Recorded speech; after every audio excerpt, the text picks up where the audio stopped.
দিন ধরে খুনে রেখে দিল, ভালো রাস্তাটাকে খুনে রেখে দিল।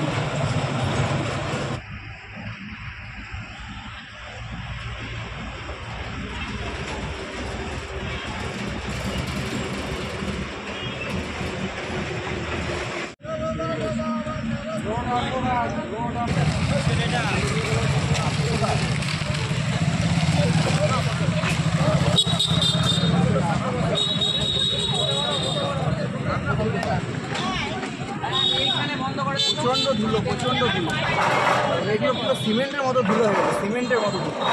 মানুষ বাঁচা গেলে 24 ঘন্টা চলছে। 24 ঘন্টা, 1 মাস আগে থেকে খুঁড়ে দিয়ে চলে গেছে, কোনো জল দেয়নি, কিচ্ছু দেয়নি। এতবার সমস্ত জায়গাতে জানানো হয়েছে, তারাও জানিয়েছে, কোনো কিছুতেই কোনো অ্যাকশন নেই। যদি করি না পুলিশের কথা জল দেওয়ার কথা বলি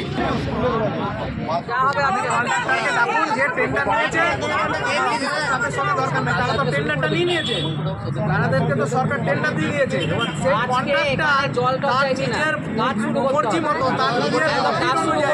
এলাকার মানুষকে এলাকার অসুবিধার কথা না ভেবে সে তার নিজের মর্জি মতো কাজ করবে, এটা হতে পারে। আপনারাই করে রেখেছিলেন, ট্রাফিক থেকে ব্লক করে কাজ ফেলে কি আজকে কাজ ফেলে আমরা এখানে বসে আছি আন্দোলনে? কারণটা কি? কারণ এই যে রাস্তার জন্য, রাস্তায় আমরা একদম বাড়িতে থাকতে পারছি না, প্রচণ্ড ধুলো, সবাই বাচ্চাগুলোর কাশি হয়ে যাচ্ছে, সব সময় দরজা জানলা বন্ধ করে আমাদের এখানে থাকতে হয়।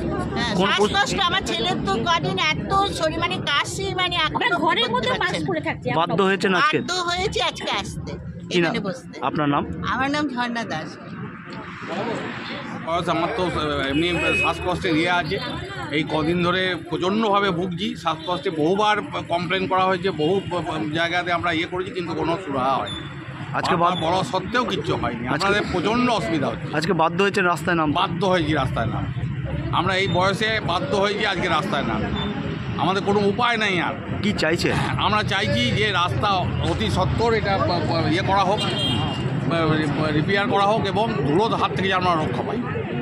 কত একটা জাতীয় সড়কের মতো রাস্তা, এখানে এতদিন ধরে খুঁড়ে রেখেছে, কিন্তু কোনো সুরাহা হয়নি। আমরা বহু জায়গায় এত বড় একটা গুরুত্বপূর্ণ রাস্তা, এরকম অবশ্যই এটা একটা গুরুত্বপূর্ণ রাস্তা, একটা দায়িত্ব আছে। আমরা রাস্তার ধারে বাস করি, আমরা কি করে থাকবো বাড়িতে? বাড়িতে বাচ্চা ছেলে মেয়ে আছে, আমাদের এই বয়সে আছে আমরা রাস্তায় এসে দাঁড়িয়েছি এই কারণে।